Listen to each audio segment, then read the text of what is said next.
Hello, my name is Austin Nava.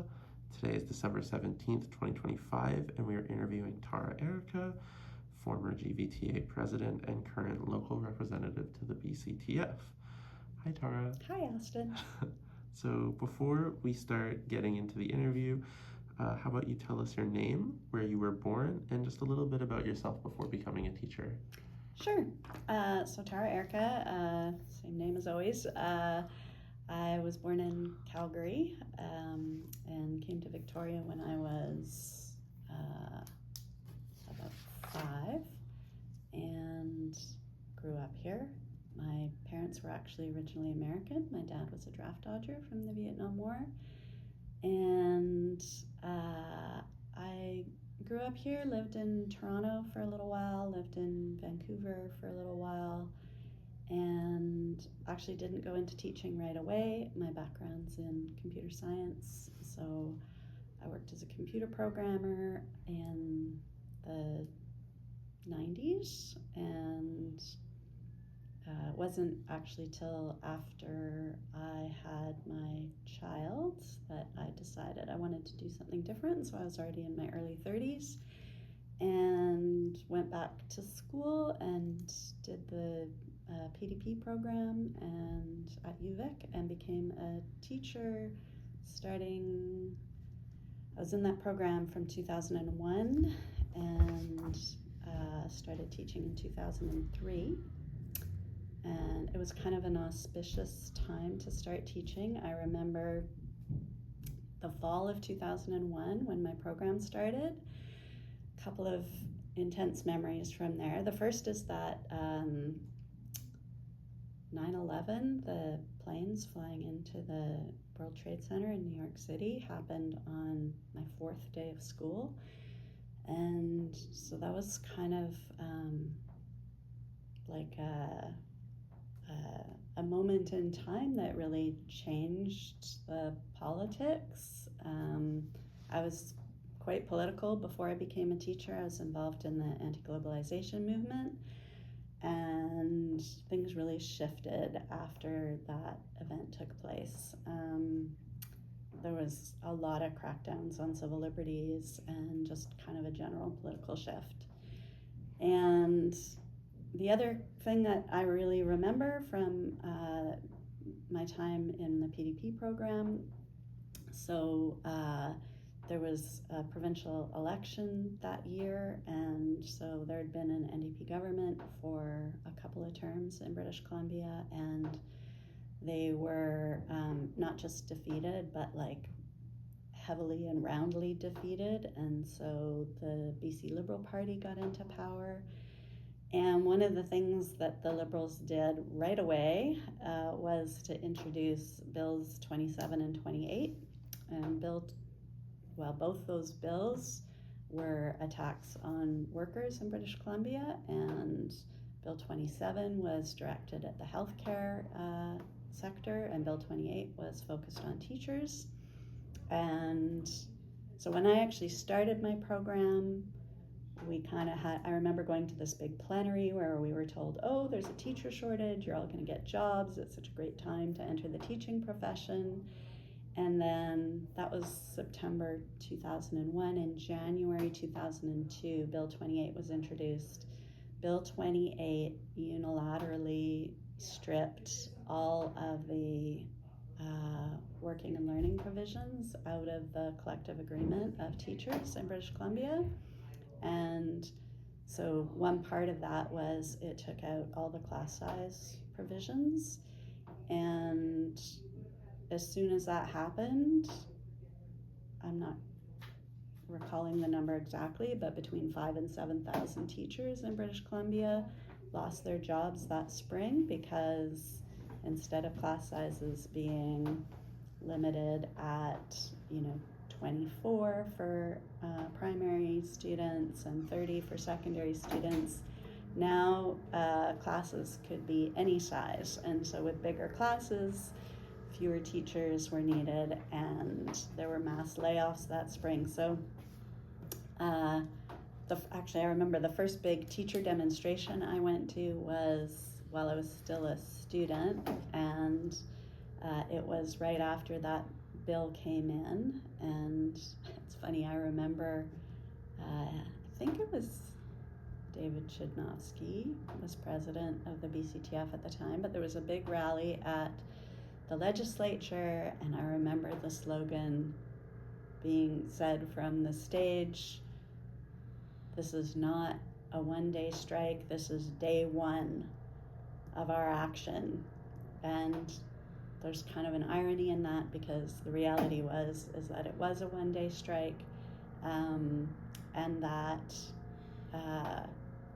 that event really kind of defined my whole career, because that happened just before I started teaching, and it was not until 2017, so 15 years later, that class size provisions were actually restored into our collective agreement, and that came after many court cases as well as 3 big strikes. And so, I mean, I guess it was day one, but you know, a lot of us look back and say, what would have taken place if that had not been a one-day strike? Because teachers were in fact just out for one day protesting that bill at the time.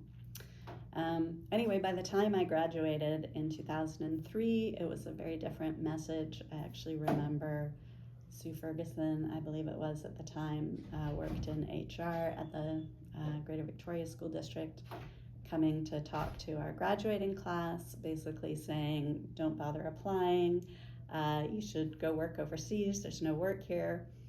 And from my class of 60 students, only 2 of us, myself and a French immersion teacher, ended up working in School District 61. So, which was a little bit sad for me. You make good friendships when you're in that program, and then everybody dispersed because of the time that it was.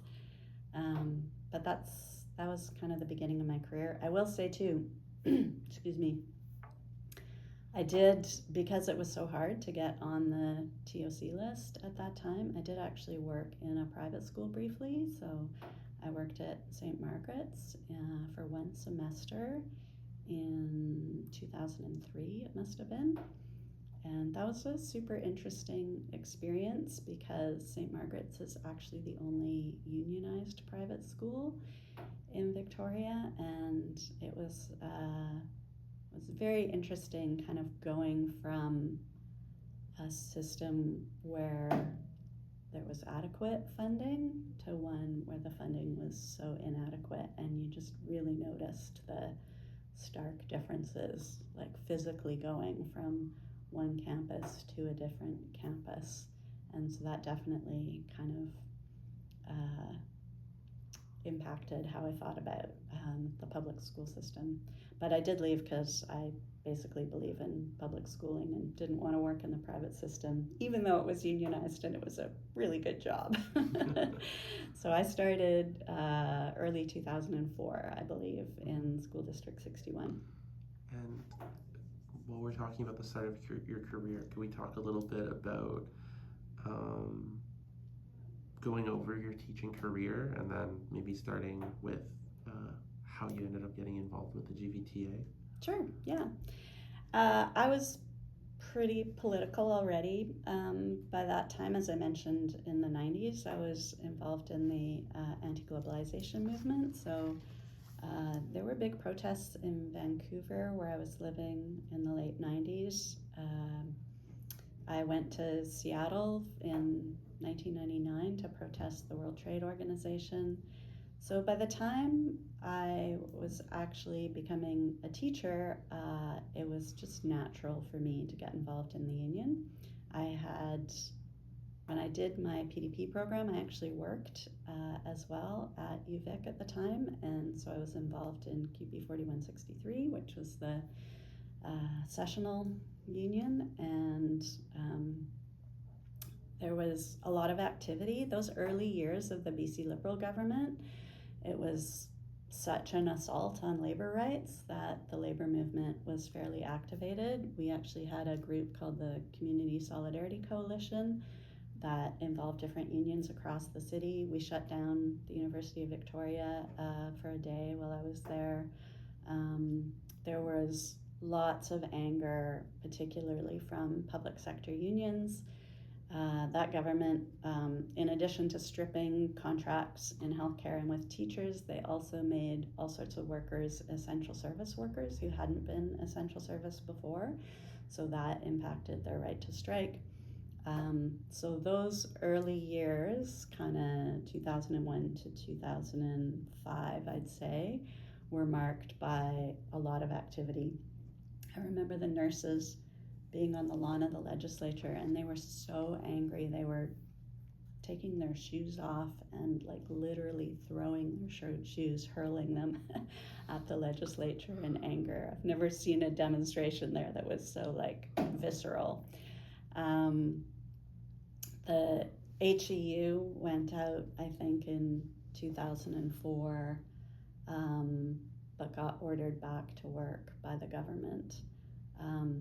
So it just was natural for me to join the union. I wanted to be involved. I always thought that unions were the way to, make a better world, but also in the context of teaching, to make a better education system and improve conditions. And it was a period of time when everything was under attack, and so obviously being involved in the labor movement and your union was going to be the way to confront that and combat that.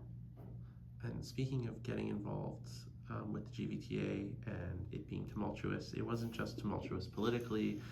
There was some internal political struggles within the union at the time when you got involved. Could you talk a little bit about that? Could you describe what was going on at the time? Yeah, absolutely. So I was hired in 2004. I think I ran for an executive position that spring. And there were a group of us who were teachers on call, kind of newer to the union, and I guess really engaged in wanting to fight what was going on, like to the whole province. And we felt like we came up against some fairly conservative and bureaucratic ways of running the union. And so there was a lot of tension, I guess, initially on the executive committee, because there was a group of us wanting to kind of see some substantive changes, and there was, the people in the leadership who had done things a certain way and felt that, and had a certain orientation, I guess, around how unions should work and how unions should function. And so we were at odds with each other, essentially. And so, that early time in the union was kind of colored by that conflict, which did eventually resolve itself. We had a former president of the union who had applied for a position in management while they were president of the union, and there were a group of us who felt that that was a conflict of interest, and we kind of brought that forward and made that public within the union. And that president chose not to run the following year, and so there was kind of a leadership change, I guess, in 2006, I think it was, and I think that group of people who got involved in the leadership at that time, also coming from that experience, wanted to do a lot to make the union, really the GVTA, I mean, more of a fighting, more militant organization, and more democratic as well. We brought in a lot of motions and changes that we felt would enhance the internal democracy of the union and make decision making more transparent. We brought in things like term limits, for example. So that previous president had been president for 6 years, which was actually very unusual for the GVTA if you look back historically. I think she had the longest presidency of any president we've ever had. So we brought in term limits of 3 years, 3 years in any one position, which I think is a really important thing so that you have renewal and you have new people getting involved, and that people don't actually view the union as a career. They view it as something that they commit some time and energy to, and then go back to the classroom and teach. So so that was an interesting start. It was pretty stressful, and it was sort of layered on top of other things that were going on at the same time. One thing that happened to me personally that ended up being kind of a big deal for the GVTA in the fall of 2005, so just before our big strike in 2005, I decided that there was an event on a professional development day that had been organized, and I had a student who needed different kind of assistance, and I wanted to actually spend the day learning to prepare materials for this particular student. And my principal told me that I was expected to attend the professional development day at my school that had been organized, and I asked if the expectation was in order, and there was not really a response other than to repeat that it was an expectation.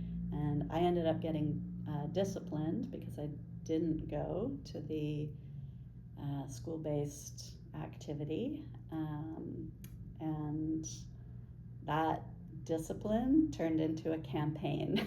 So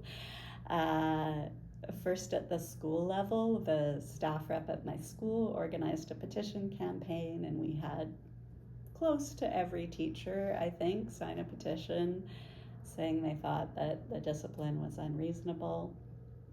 I had actually, it was kind of charming. There was a teacher at my school at the time who had been my teacher in junior high, who was angry about the fact that I got disciplined, and kind of went in and expressed his anger to the principal, and he ended up getting disciplined for talking in a way he shouldn't have, I suppose. Anyway, as I was on the executive at the time, I kind of took this forward to the executive and said, well, we should turn this into a political campaign, because, I mean, yes, we'll go through the grievance process and obviously try to get me my day's pay back. They docked me a day's pay for as if I hadn't been there. Even though I was in the school, I was actually in the room right next door working.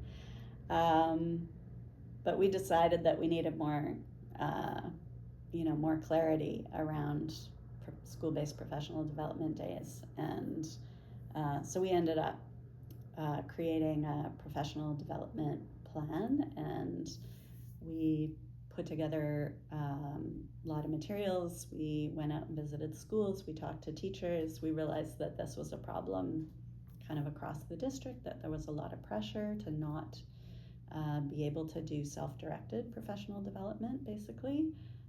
Even in cases where what was organized clearly either wasn't actually professional development or wasn't relevant for the teacher. In fact, in my own case, the programming that I chose not to go to was a speaker who I had just done the same workshop in my PDP program 2 years earlier. So it really didn't make any sense for me to be there.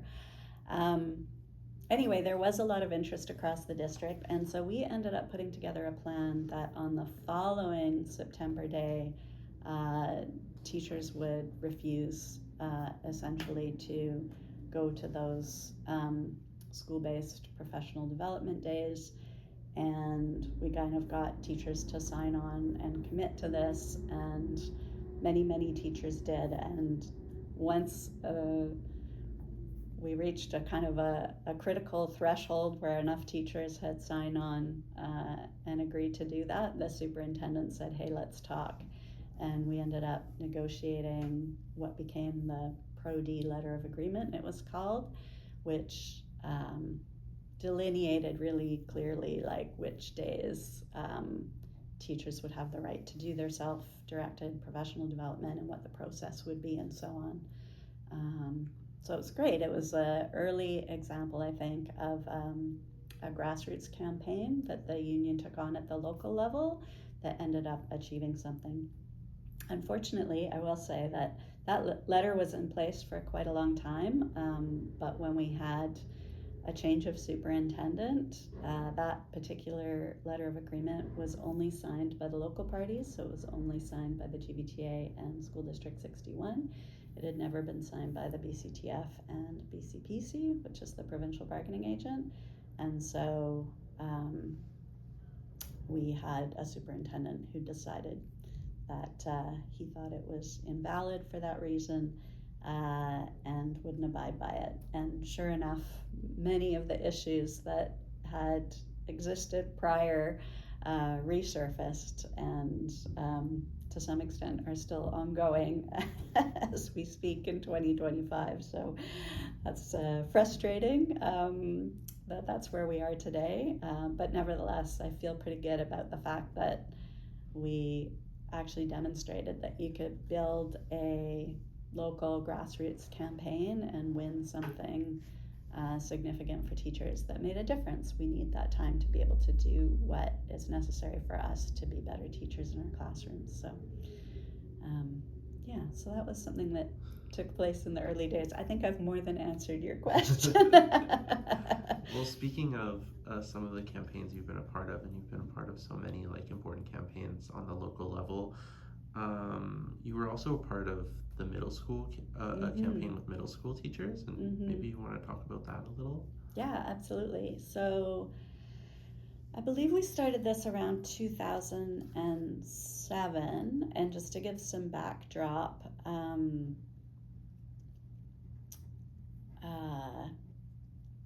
teachers bargained locally for 3 rounds in 88, 90, and 92. And then in 1995, under an NDP government, we were mandated to bargain provincially with a split of issues. So there are some issues bargained locally, but most issues are bargained provincially. And that really disrupted the bargaining process and the bargaining relationship. There was a round in 1998, so before I became a teacher, that did end up having an agreed collective agreement, but was a bit controversial because I think a lot of the bargaining took place at the very end.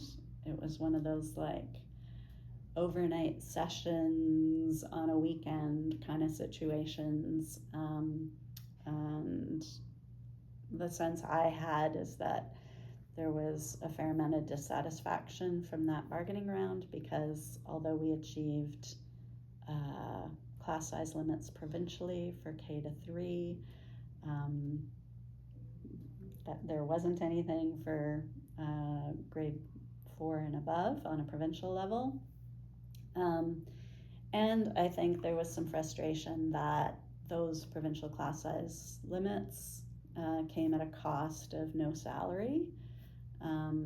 Later on in the 2000s, when we were facing a lot of zeros, 0 offers and legislated 0 contracts, people would look back and be kind of angry because they gave up some salary for class size gains, and then class size was stripped, and then salary never caught up. So it felt like we gave something up that we then didn't protect.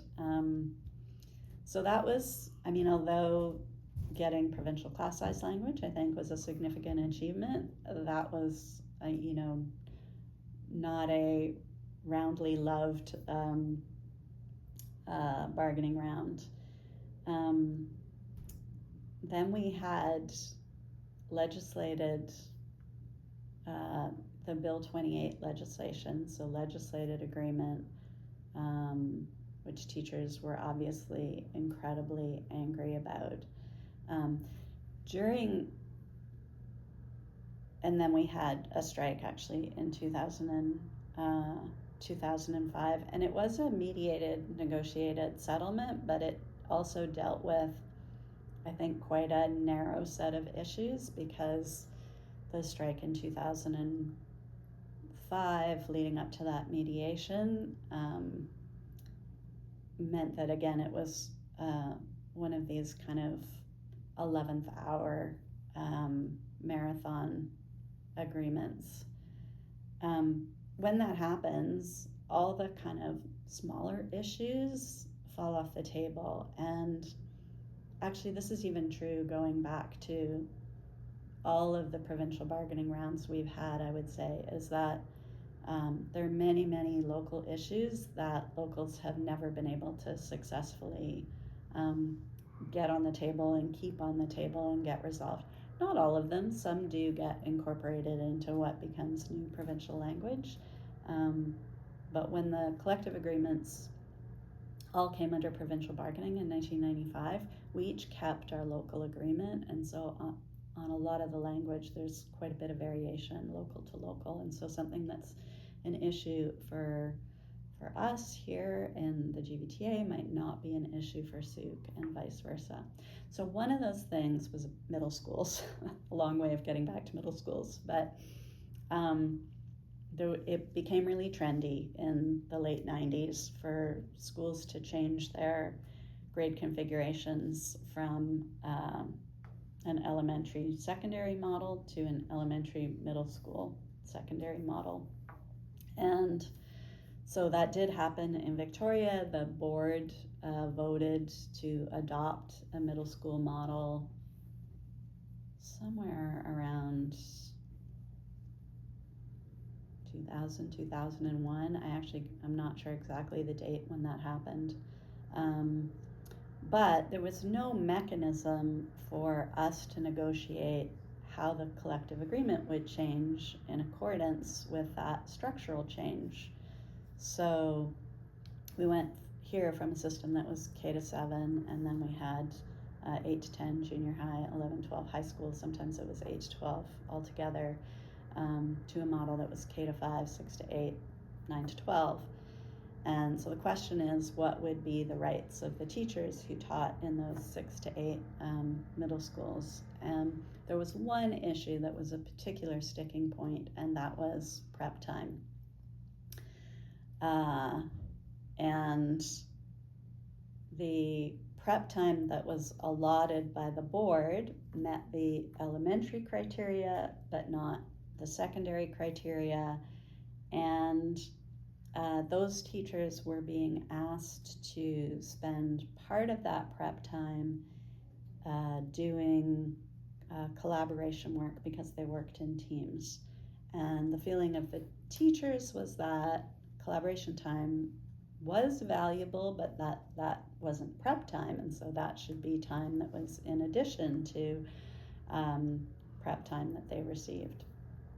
So this issue was kind of bubbling under the surface for a number of years, because the middle schools started coming on. They didn't all come in all at once. It was like a phased changeover where each family of schools would switch 1 year after the next. And so as more and more phased into middle schools, there was a bigger and bigger population of teachers who were frustrated with the loss of prep time, especially I'd say those who came from junior highs. So they worked in an 8 to 10 system, and then went down to a 6 to 8 system and saw their prep time decrease. So I believe it was 2007, we decided that we'd had some success with the professional development campaign, and we should see what we could do around resolving this prep time issue. So the first thing we did is we actually got reps from all the middle schools to come in and kind of form a little middle school action team. and help us define like what the campaign should be about and how we should go about doing it. And we really decided that prep time was the focus, and that 168 was the number. We wanted 168 minutes for middle school teachers. That was our goal, and we wanted a negotiated agreement. Interestingly, we did have at the same time an arbitration hearing happening, because there had been an agreement at the provincial level that where schools had transitioned and no language had been written, the language would be whatever the practice was. And so there was this big arbitration going on to determine what was the practice in middle schools. And it was kind of a funny arbitration because it was a big deal. They had to do, there were 10 middle schools, and so you had to figure out what was the practice in each of the 10 middle schools, and was it the same or different? And so that automatically made it a long arbitration. And then from each middle school on the stand to talk about what the practice was, obviously the employer brought principals and vice principals to give evidence, and then we would bring teachers. So we had these very intense arbitration days where we would have the principal and several teachers giving evidence about what was going on at a school, and of course their evidence was not the same. And teachers were getting really very engaged in what was going on, and we were producing, after each day of arbitration, we would produce an update and send it back out to the middle schools, and say, here's what so-and-so said on the stand. We just Stop. Pause we here. just had a walk-in. This is great footage.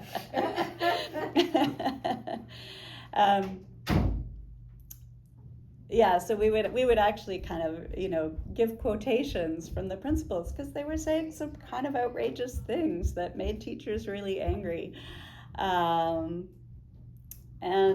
as that progressed, teachers were more and more willing to take some action in order to further our goal of getting 168 minutes. I mean, what we wanted was a negotiated settlement, not some mandated decision from an arbitration hearing.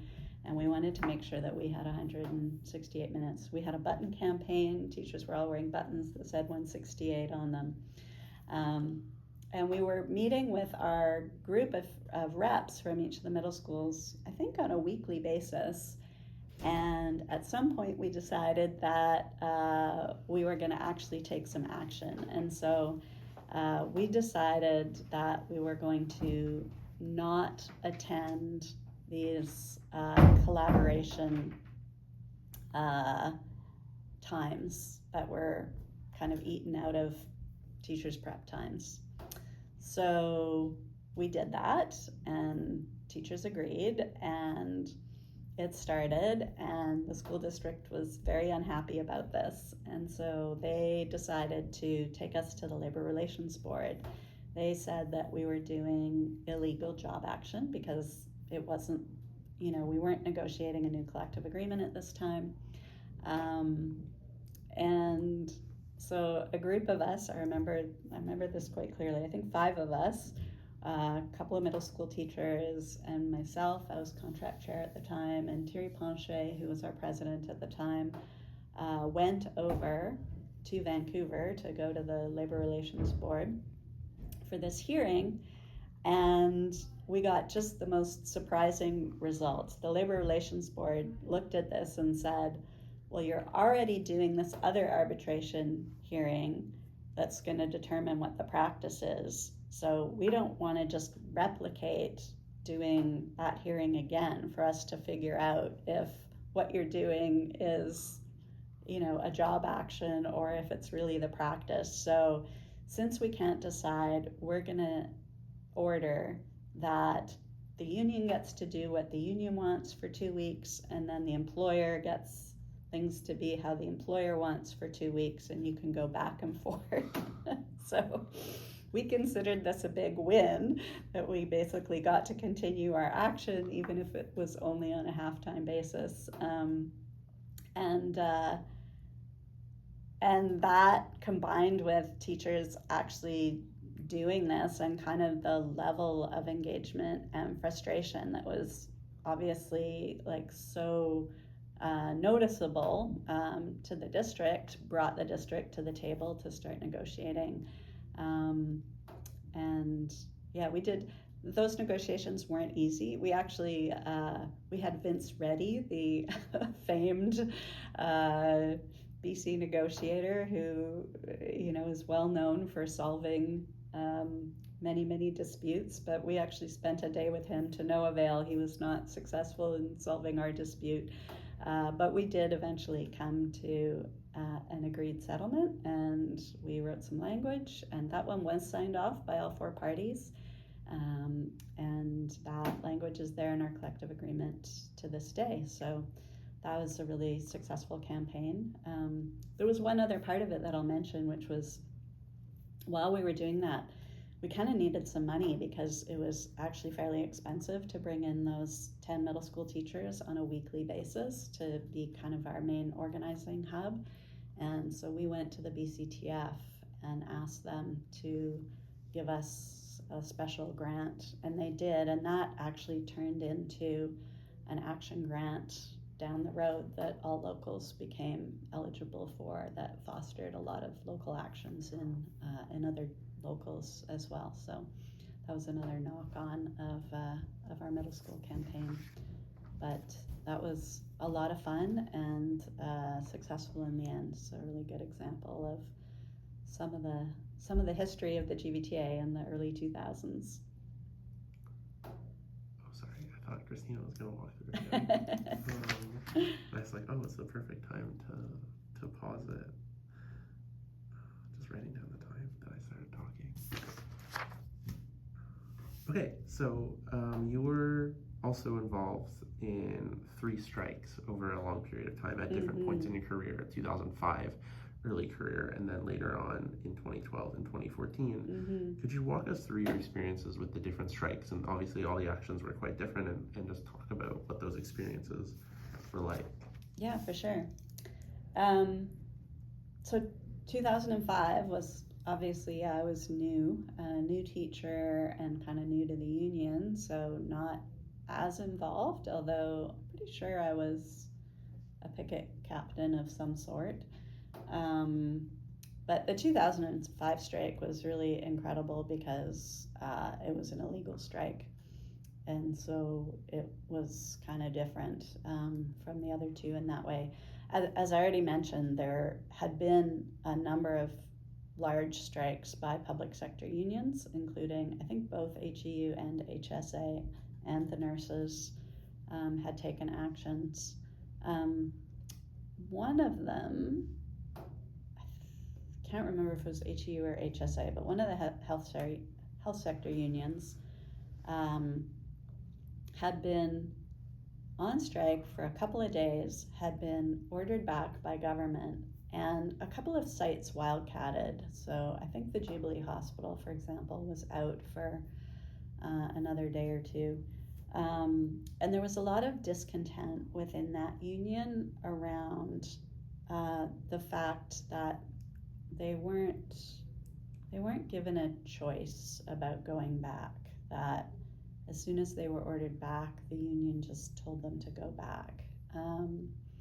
And so that had an influence on teachers and teachers' thinking. And we actually passed a motion just shortly after that at a BCTF AGM that said that if teachers go out on strike and then the leadership wants the strike to end because there's a tentative agreement or because we've been ordered back or whatever the reason was, that teachers would have to vote on that before it could happen.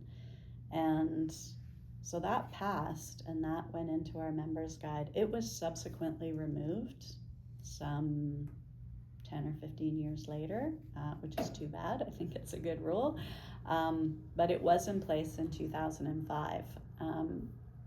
And it kind of just points to the mood that people were really, really angry at the government. They were really angry that, if you went on strike, after a day or two, you would be ordered back, and that the government basically just thought that they could legislatively do whatever to workers, and workers had to comply. So in 2005,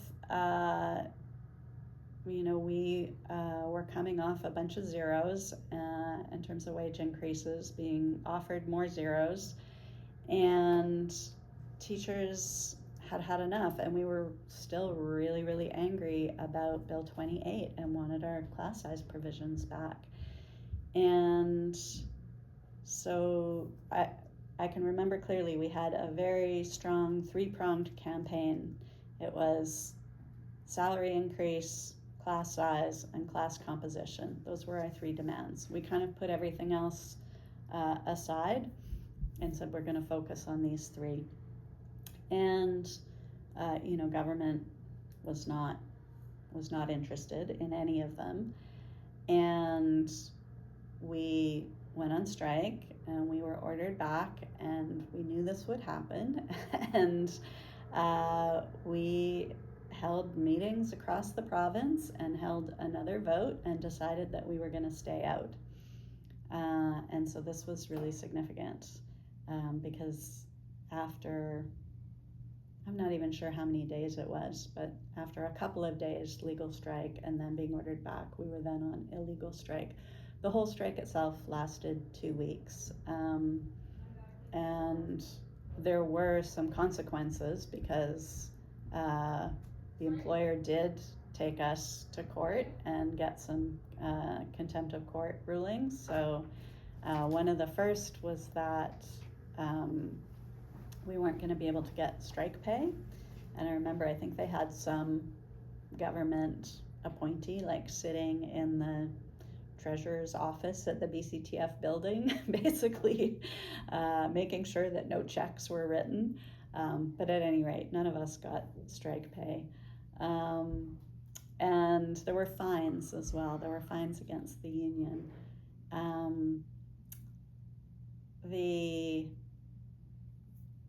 I think it was in the middle of the second week of that strike that negotiations started, and there was kind of a very disappointing turn of events. Vince Reddy was hired, and there was some mediation begun.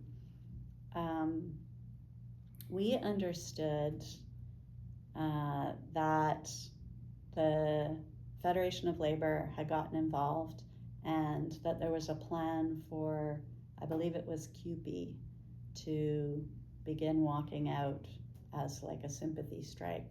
And my recollection is it was supposed to start on the Wednesday of the second week. And what happened instead is, just before that action was supposed to start, Jim Sinclair, who was the president of the Federation of Labor at the time, came on the news and said, we're close to a deal, QP's not going out, essentially.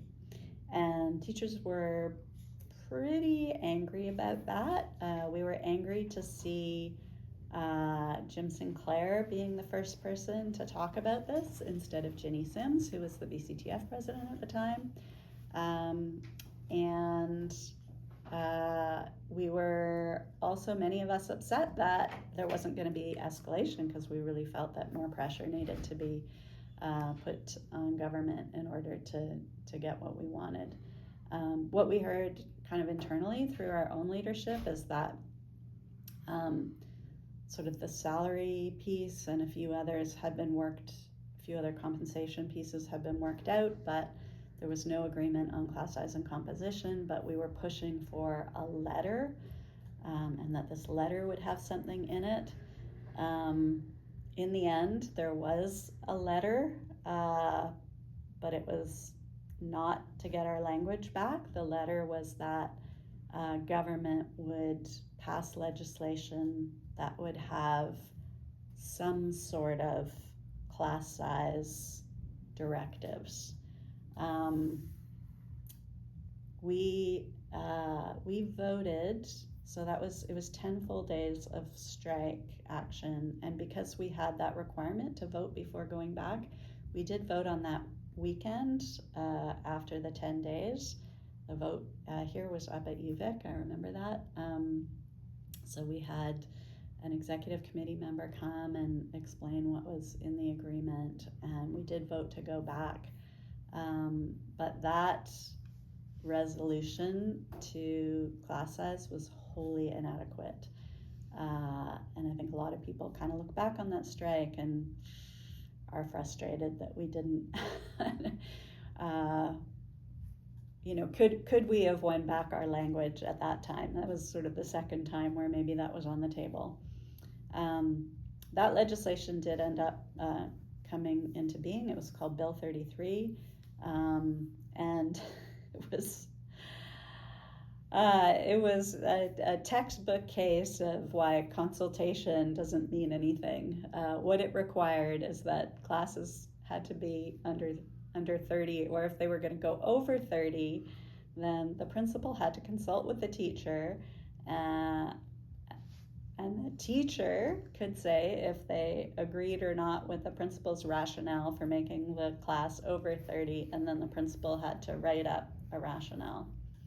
And so most of the time that I was contract chair and then later president, we were under this Bill 33 legislation, and every fall when classes were set, for every single class there would be a meeting between the teacher and the principal. Well, not every class, but every class that was over these Bill 33 limits, which was most of the classes. And I can remember, for example, the limit was 30, but I taught at Spectrum at the time, and at least one of those years, every single class in the PE department, I remember, was over 40. Like, that's how much over. These classes weren't just like 31, 32.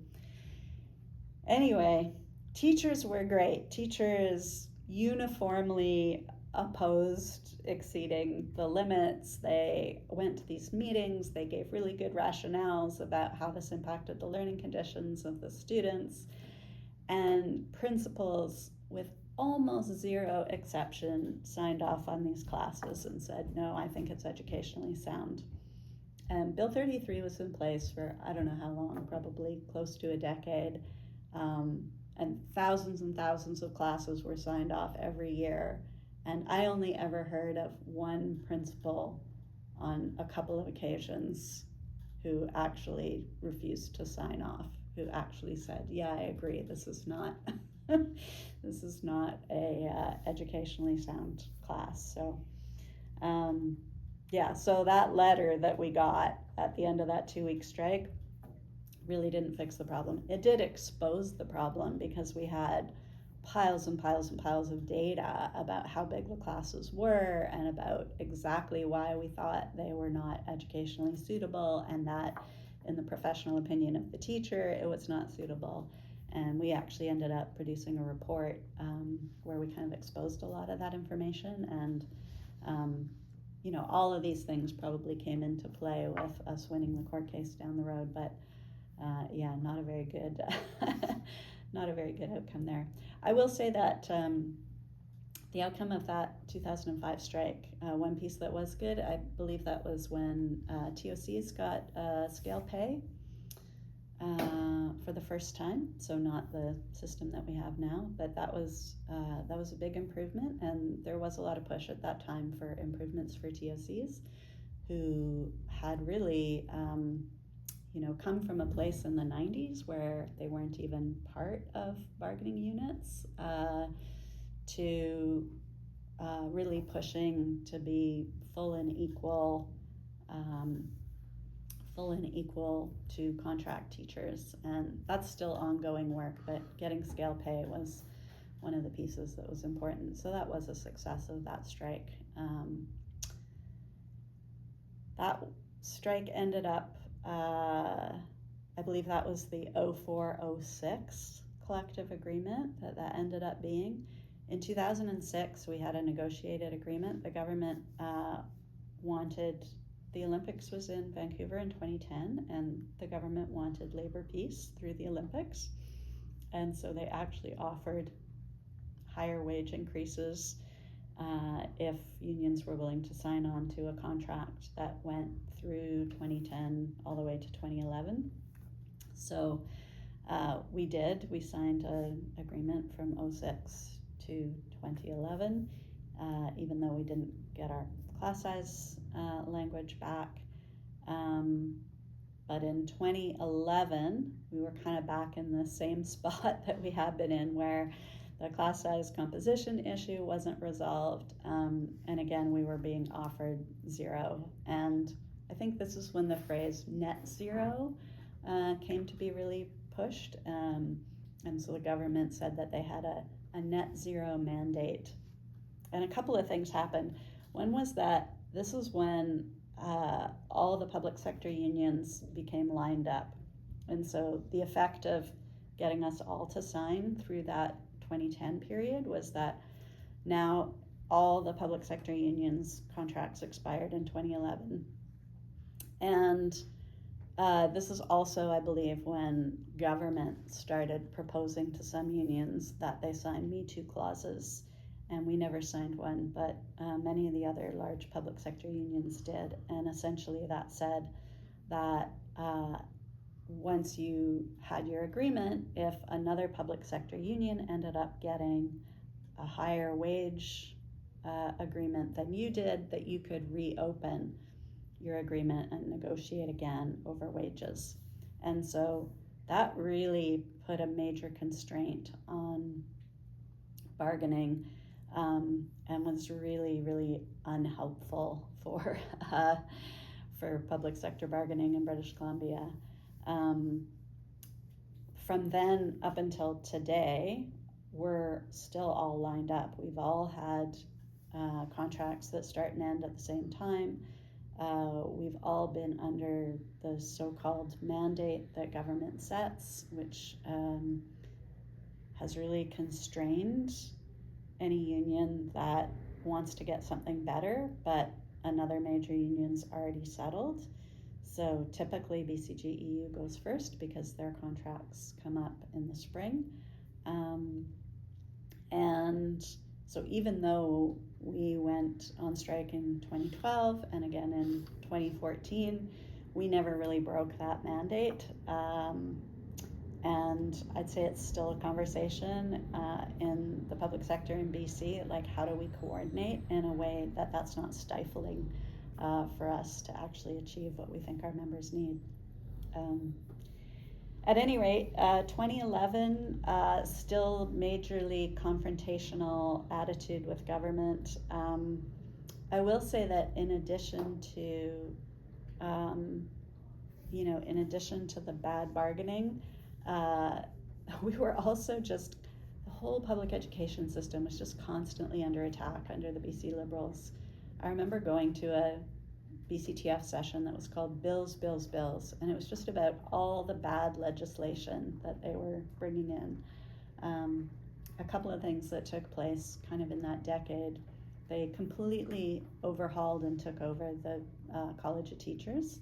So our self-regulating body that used to be,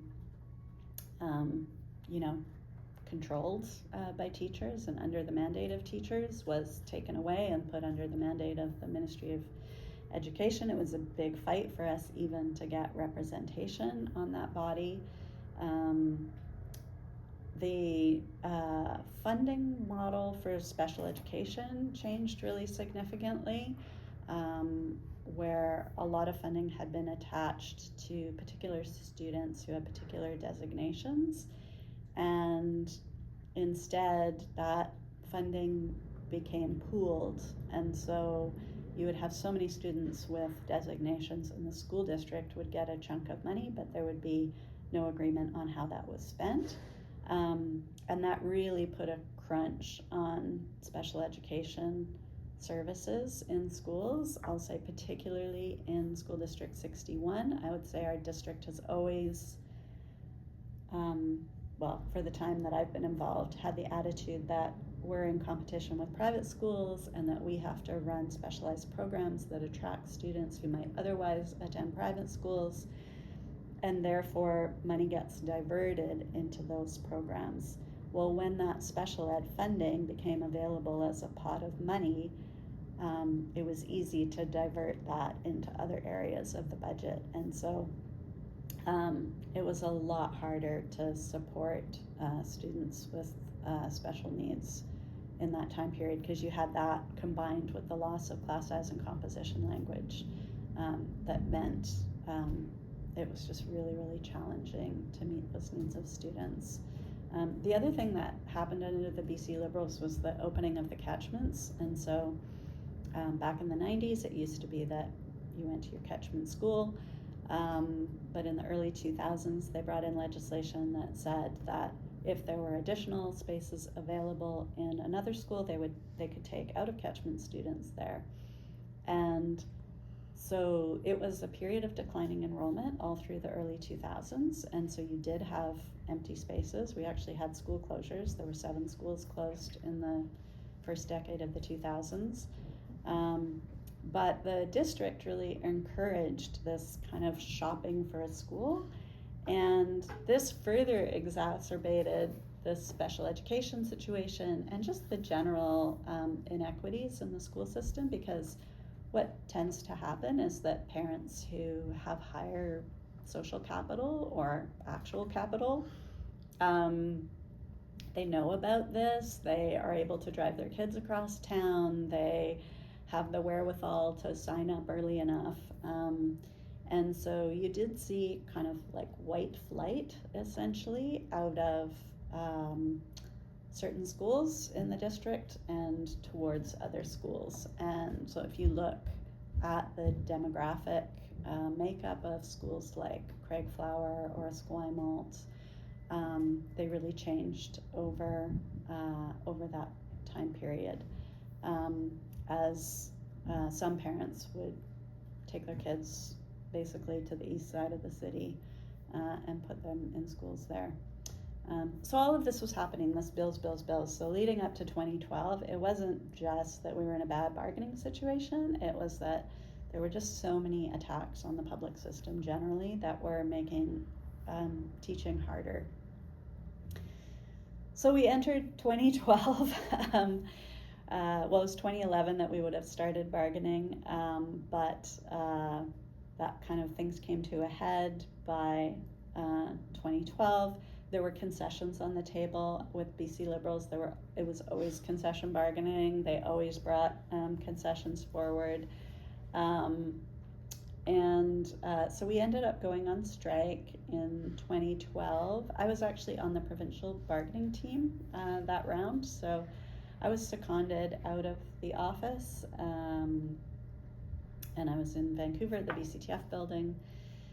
We went on strike for 3 days prior to spring break, and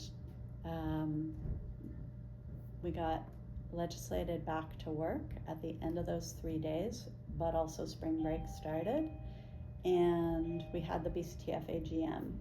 And so that was a very memorable AGM because the executive committee brought forward this job action plan. So like, what are we gonna do? We had a very memorable general meeting in the GVTA. We had a meeting just before the AGM.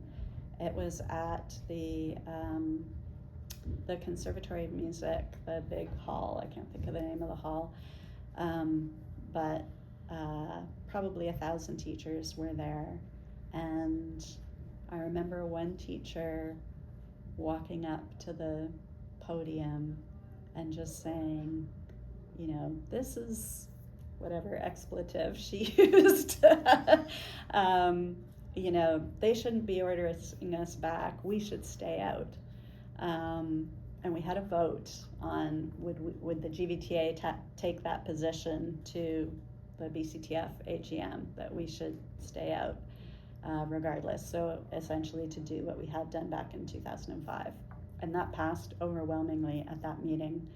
And so we went to that 2012 AGM with that position, our delegates. We actually made these little buttons that said walk out, and we kind of went in with that position. The executive committee of the BCTF brought forward a job action plan that included not doing report cards, general work to rule, so no staff meetings, no supervision, that sort of thing, and no extracurricular. And that motion passed, although it was a very contentious AGM, because I remember up until the last night of the AGM, people were coming up to the mic trying to reconsider the job action plan, like they wanted to change it. And so of all the AGMs I've ever been to, that was the one where you couldn't leave the room for even 10 minutes because somebody might go up to the mic and reconsider the job action plan. And it did get reconsidered a couple of times. Those votes for reconsideration, I think one or two of them were successful. At any rate, so it was like a very heightened, intense AGM. It was also like a really political time. Occupy was happening at the same time, and so, it was in the wake of the 2008 financial crisis. And the other thing that was going on was the Maple Spring. So there'd been the Arab Spring, the uprising in the Middle East, and the Maple Spring was the student uprising in Quebec. And we actually had one of the leaders of the Quebec student movement come speak to us, which was really electrifying.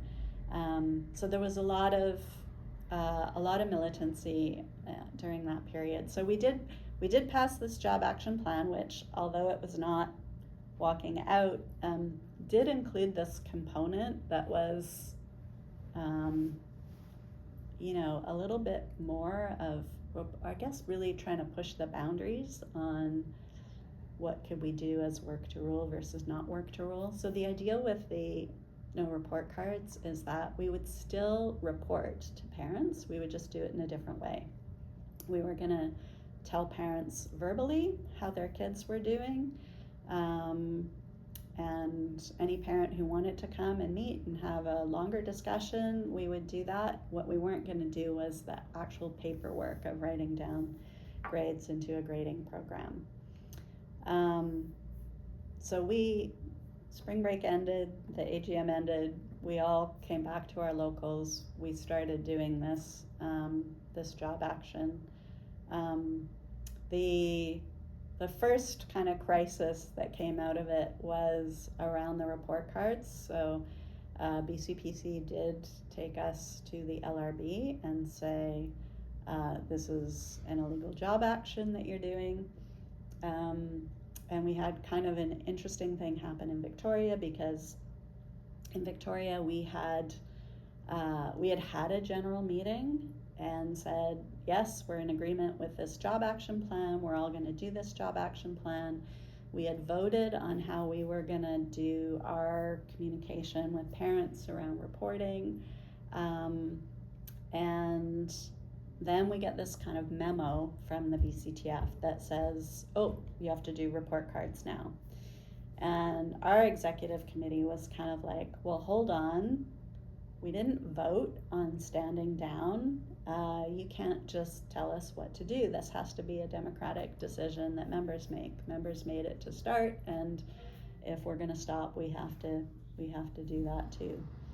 And so we decided we're not just going to forward this memo on to GVTA members. We're going to invite them to a meeting and talk about it and say, what are we going to do collectively? And so BCPC wasn't very happy about this, and so they actually went to the LRB specifically against our local, saying that we were doing illegal job action in essence. And I remember it was a bit nerve-wracking for me because I was named in the LRB order, and of course it would be a contempt of court situation. You can you can be personally fined or threatened with jail time, that sort of thing. I remember having this GVTA executive meeting where we're talking about what we're going to do, and very much our disposition was members decided, members have to decide again. And it was during that meeting I got a phone call from somebody at BCTF Legal basically saying, well, we just want to let you know that at this LRB hearing, we're going to be arguing with the employer and against you. And that was pretty harsh to have your own provincial union say that they're going to do that. But we stuck to our guns and we said, well, so be it. We are going to have this meeting with our members. It's their decision.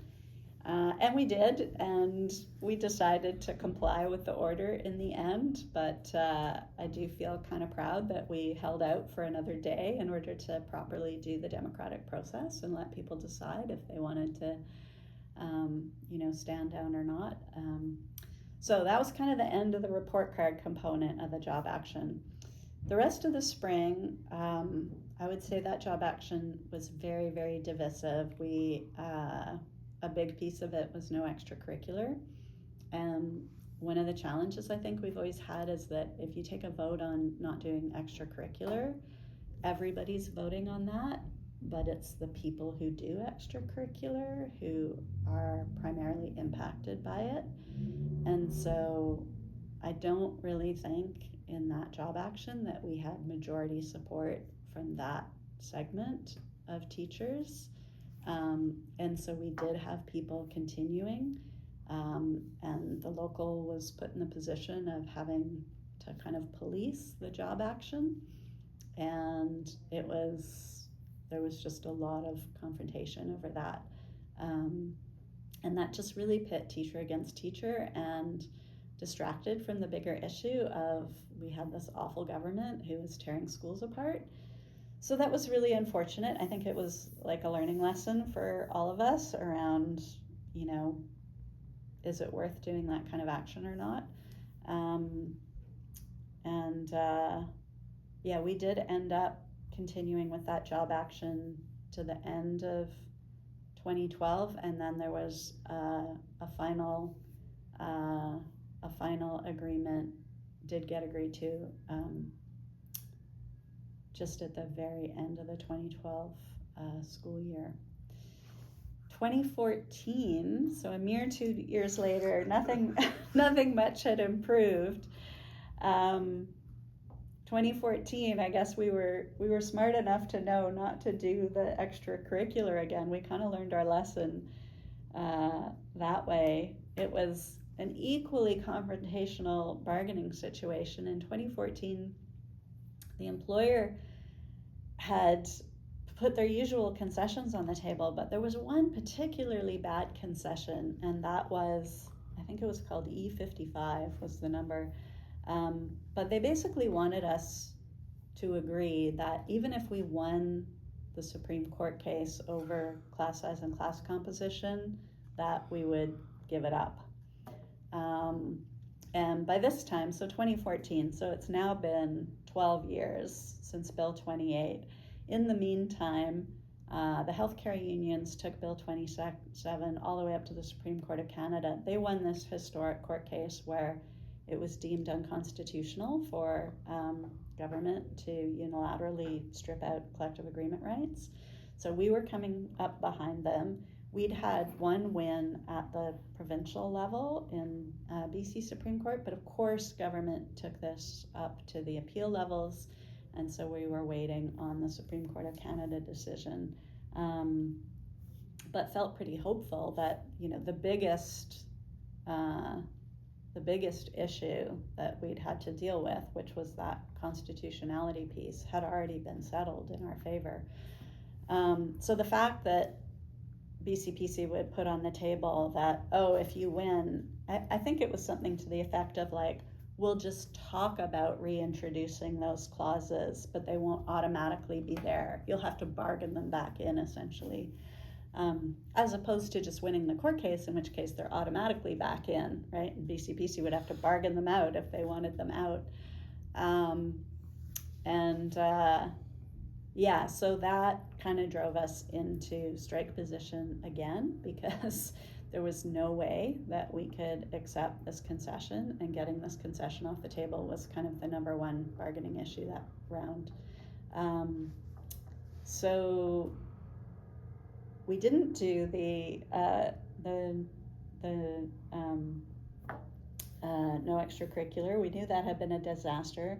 So we did have like a 3-part job action plan in 2014 where in the first section we were going to do work to rule, but it was basically just no meetings and no lunchtime supervision. And then we would move to rotating strikes, and then we would move to all-out strikes. And the first section started.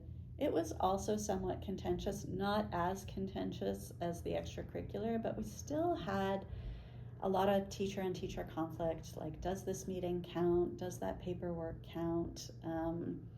Some people have supervision, some people don't anyway.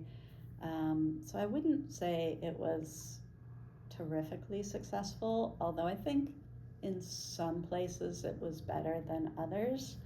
But the real clincher was, yet again, the employer took us to the Labor Relations Board, and they got a ruling that they could garnish our wages by 10% because we were basically not doing 10% of our work, even though we were teaching full-time. This made teachers incredibly, incredibly angry. And one really funny thing that happened in Victoria is that I had written a letter. I think I was the bargaining chair, contract chair at the time in 2014. Anyway, either me or whoever was president, which I guess would have been Vanilla, had written something out. There was this email list that could go to all teachers that was on the school district email system. And so an email had gone out saying, we were taken by the LRB. It was kind of like an update and a report. Here's what happened. They're going to be garnishing 10% of our wages. We'll be having a meeting about this next week or whatever it said. There was one teacher who that night had been out doing coaching, I think, and had gone out coaching all evening and then had some prep or marking work to do, had gone back to their school, and it was like 11 o'clock at night, and they're at their school, and they read that email, and they just were so angry at how they were being treated. When they pour their life into their job and are willing to do so much extra, and they hit reply all and they wrote just this really impassioned response to like, how could the employer treat us so badly, basically, and how dare they? And it just set off this wave. I've never seen anything quite like it, because by the next morning there were about 35 emails. Anyway, what was very funny about it was that, of course, it was all on the school district server system, and so the school district was reading all these emails. Enough people had written that nobody was going to get in trouble for, saying bad things on the email system, because they would have had to, get 40 people in trouble by that time. But they did shut down that email account, and you can no longer hit the reply all and have it go. But it was pretty wild that like 1,500 of us were basically involved in this conversation about, how dare they treat us with such disrespect. People were so angry at this garnishing of wages that we never did the rotating strike. We went into full out strike, and we were unprepared for what government did next, because we walked out. It was June by this point. And we walked out, and we were used to getting ordered back to work, right? We were ordered back after 3 days in 2012. We were ordered back after a couple days in 2005. Everybody thought we'd be ordered back, but we weren't ordered back. They decided to do something different. They decided let the strike go on. And they also came up with this scheme where they were going to give parents money to like hire a tutor to help homeschool your kid. So parents were eligible for this money. So the idea was it was supposed to sort of pit parents against us. And so that strike went to the end of June, full out. Then teachers had summer off, and then we were still on strike in September. And for the first time, we kind of encountered a different problem, which was teachers weren't prepared to live for 4 months without an income. And our strike fund ran out really quickly. And so we did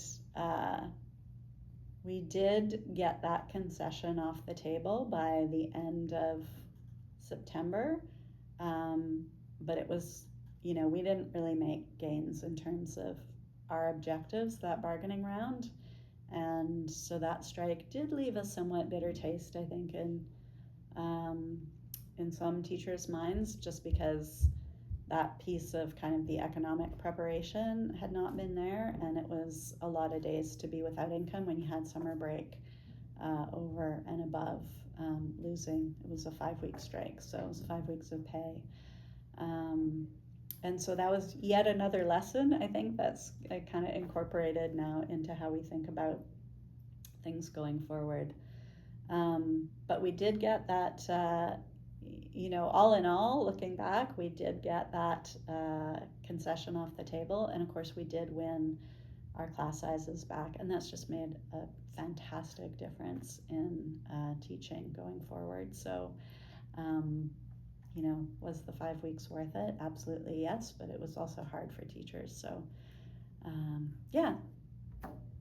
that was the 3 strikes in a lot of detail.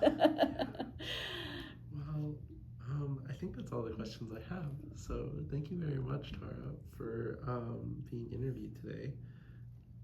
Yeah, thanks, Austin.